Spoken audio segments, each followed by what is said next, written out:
Have you ever stood in a room where everything is perfect? The floors are clean, the light is soft, everything is exactly where it should be, and yet a silent scream is echoing in your soul. You have built the perfect life, a beautiful cage gilded in gold.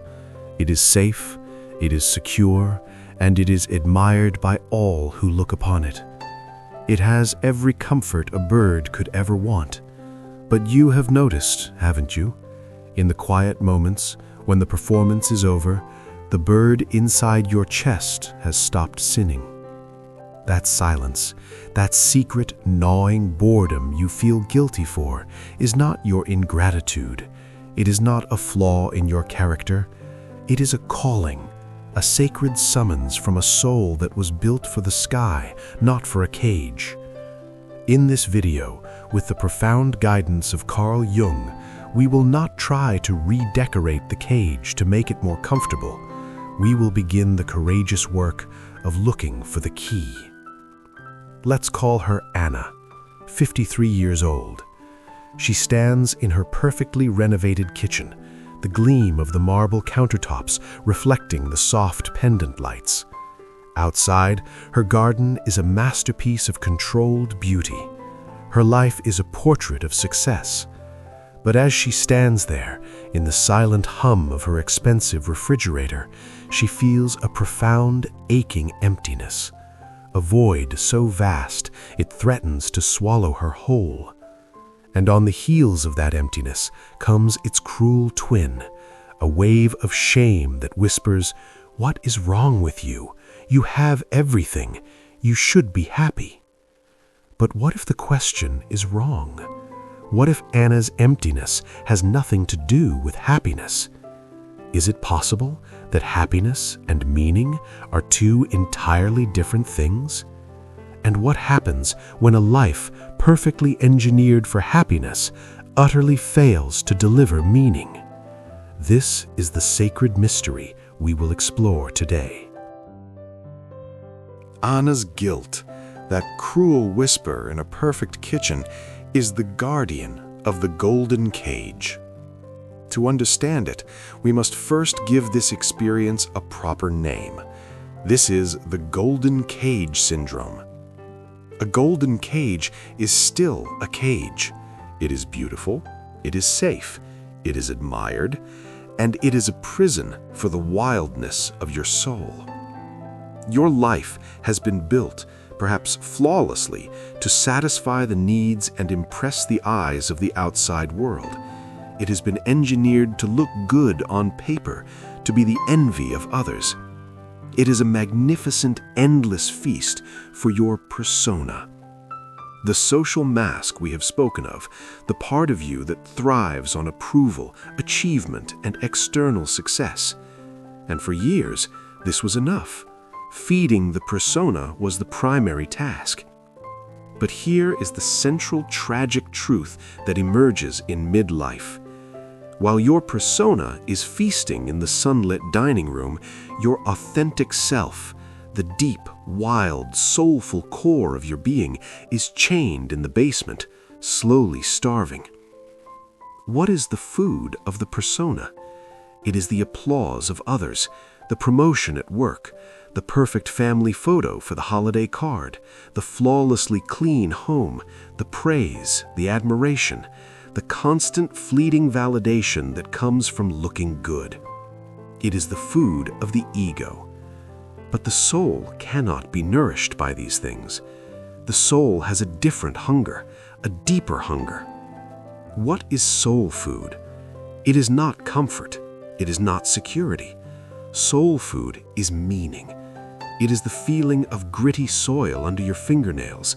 It is the thrill of learning something new, not for a resume, but for you. It is the vulnerability of a real conversation that goes beyond the surface.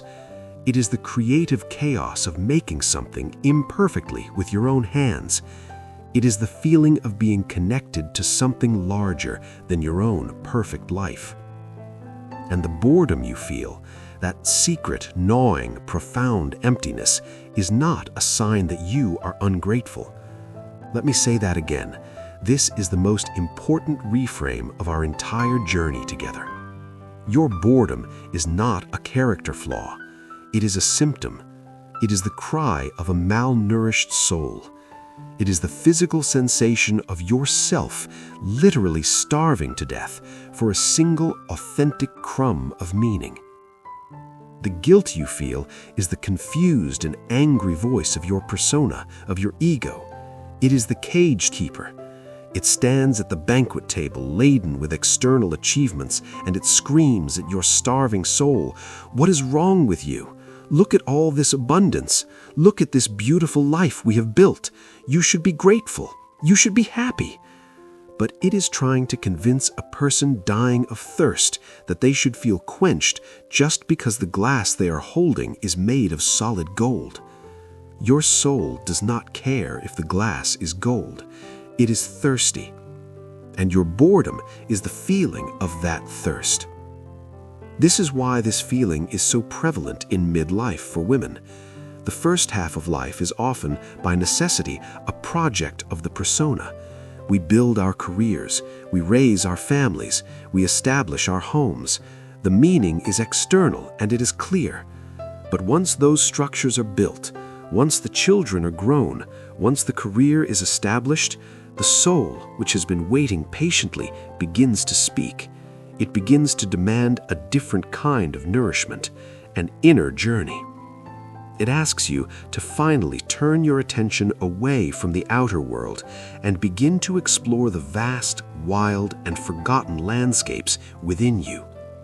So the feeling of being bored with your perfect life is not a crisis to be avoided. It is a sacred summons, a calling. It is your soul finally speaking loud enough for you to hear, and it is saying, "Thank you for building this beautiful cage, but I was not made for a cage. I was made for the sky." It is saying, there is more. There is a deeper, truer, more authentic life waiting for you. And the path to that life begins not by adding more gold to the cage, but by finding the courage to open the door. And the key to that door is hidden in the very boredom you have been so desperately trying to escape. So the path out of the golden cage is not found by adding more stimulation from the outside world. It is not about booking another luxury vacation, buying another designer handbag, or starting another ambitious home renovation. Those are merely attempts to redecorate the cage, to make the prison more comfortable. The true path out is a radical journey inward, and it begins with a courageous shift in your relationship to the very feeling you have been trying to escape, your own boredom. For your entire life, you have been taught that boredom is the enemy, a void to be filled as quickly as possible with distraction, with noise, with tasks, with productivity. But what if boredom is not an enemy? What if it is a sacred space? What if boredom is simply the sound of your ego and your persona finally getting quiet enough for you to hear the nearly inaudible whispers of your soul? The first step on this new path is a profound redefinition of success. The language of the persona, the language of the golden cage, is the language of external metrics. How does it look? What will people think? Is it impressive enough? The language of the soul is the language of internal resonance. How does it feel? Does it nourish me? Does it make me feel alive? Does it feel like truth? The healing, the escape begins when you start to value the second set of questions far more than the first. The second step is to stop running from your boredom and instead to learn to sit with it. This is perhaps the most countercultural and courageous act a modern woman in America can take, to intentionally create moments of unstructured, deeply unproductive, empty time. So here is your gentle invitation, your first taste of this new, terrifying freedom. I call this practice listening to the boredom. This week, I want you to schedule 5 minutes, just 5. And in those 5 minutes, you will do absolutely nothing. You will sit in a chair, no phone, no book, no music, no to-do list scrolling in your head. You will simply sit in the quiet, uncomfortable, and profoundly sacred space of your own boredom. At first, your mind will rebel. It will scream. It will offer you 1,000 seemingly urgent tasks. It will tell you this is a pointless waste of time. That is the voice of the cage keeper, the persona terrified of the silence, terrified of what might emerge if it loses control. Your job is simply to breathe and let it scream. You are the calm observer of the storm, not the storm itself. And as you sit there, in that fertile emptiness, you will ask your soul a simple, gentle, and courageous question. My soul, without any judgment, without any concern for what is practical or possible or productive, what is one small thing that you are quietly longing for right now? And then you listen. You listen past the shouting of the ego for the quietest whispers beneath the noise of your mind. Maybe the answer is not a grand, life-changing vision. In fact, it rarely is. Maybe the answer is, I want to feel the sun on my face without rushing. Maybe it is, I want to listen to that one sad song from 1994 that you loved. Maybe it is, I want to smell the pages of an old book in a quiet library. Maybe it is, I want to draw something, anything, even if it's terrible. The answers are often not grand. They are small, sensory, seemingly insignificant. These are not the ambitious desires of the ego. These are the quiet, authentic hungers of the soul. They are the breadcrumbs, the first precious clues on the trail that leads out of the golden cage. Your boredom is a compass.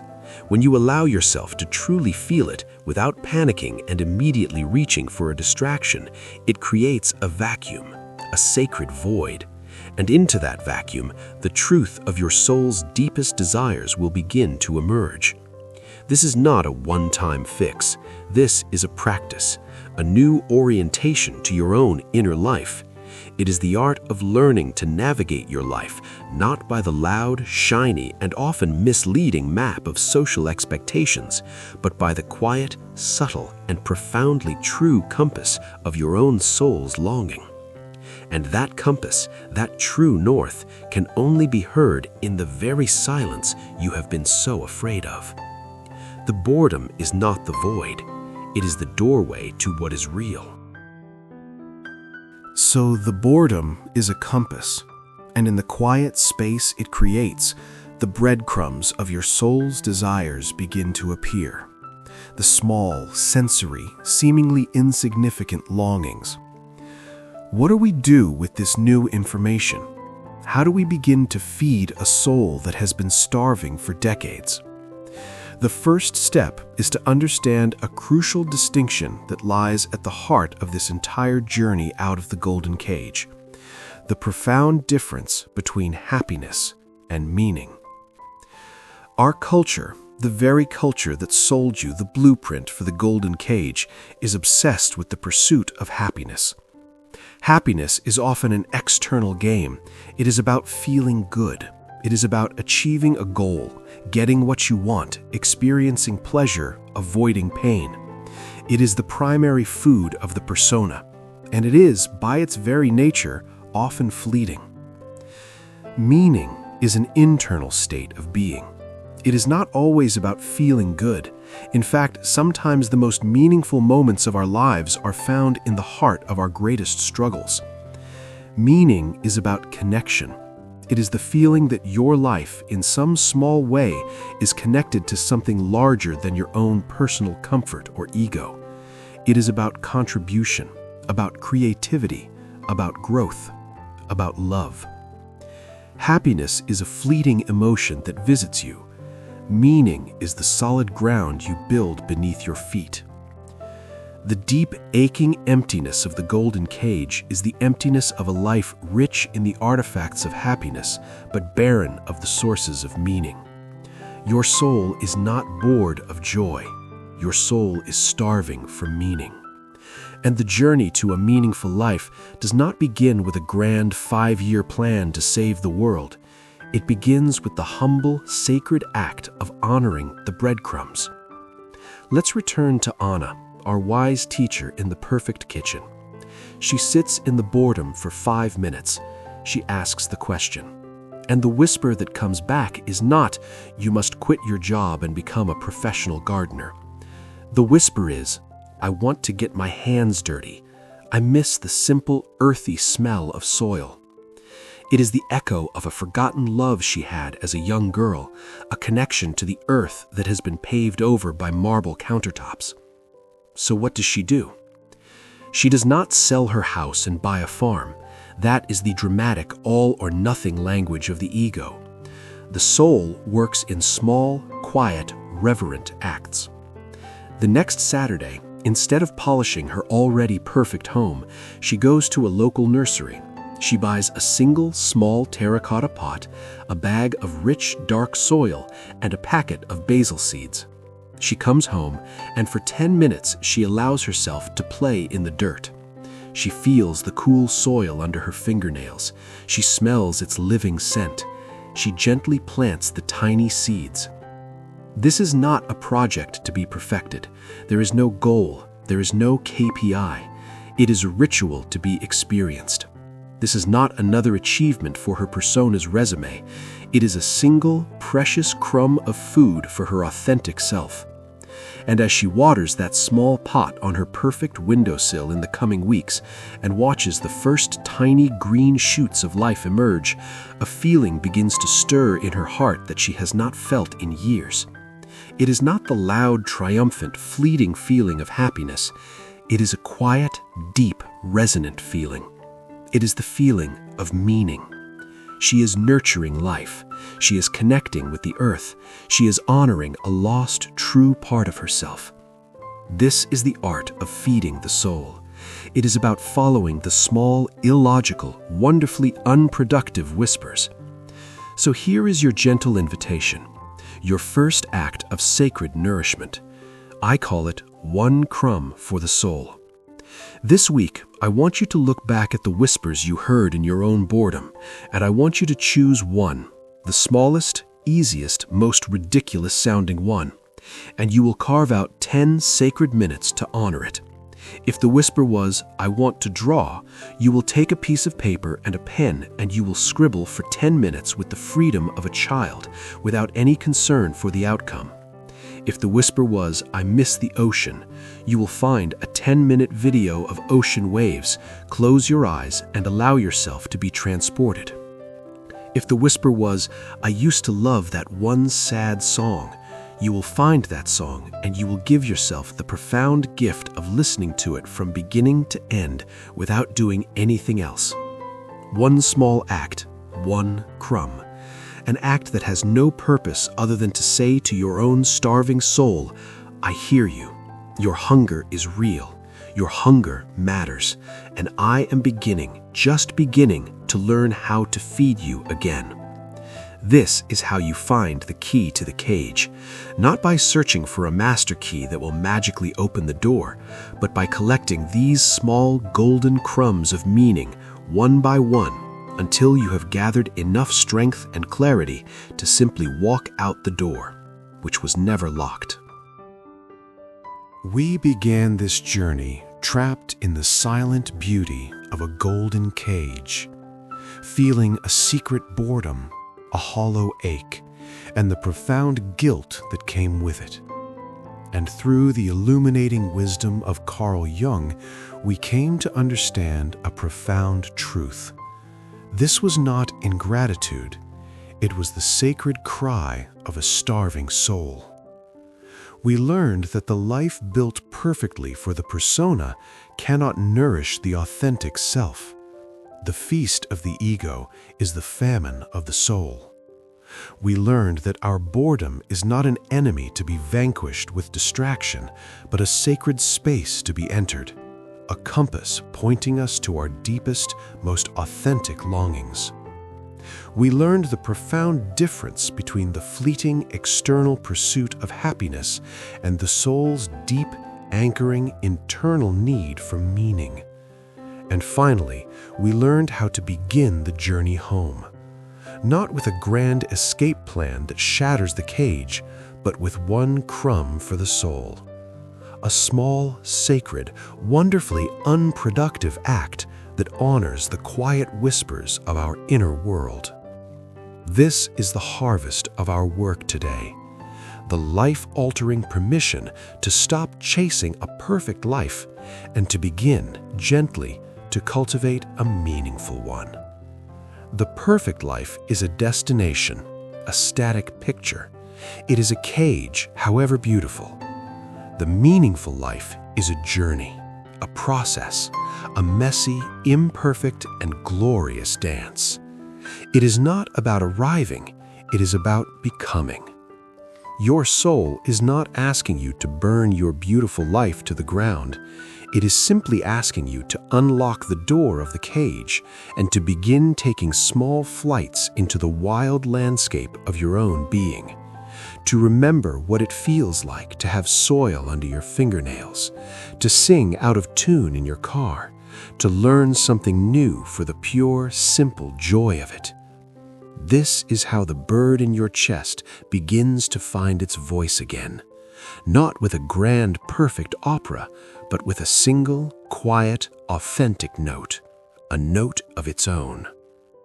And so, as a commitment to this new, meaningful journey, a declaration that you are ready to start feeding your soul, I invite you to go to the comments below and simply write the words, "I am seeking my meaning." Let this be a witness that you are ready to honor the breadcrumbs and follow them home to yourself. But this journey of building a meaningful life does not happen in a vacuum. We are social beings, and as you begin to look away from the external report card of a perfect life, you may become more acutely aware of a subtle, unspoken force in your relationships, especially with other women. A quiet competition, a silent comparison, a race with no finish line. This unspoken competition is another gilded cage, one that keeps us separate and small. And learning to see it, name it, and call for a truce is the profound work we will explore together in our next video. Until then, be gentle with yourself, and may you find the courage to taste the first crumb of your own meaning.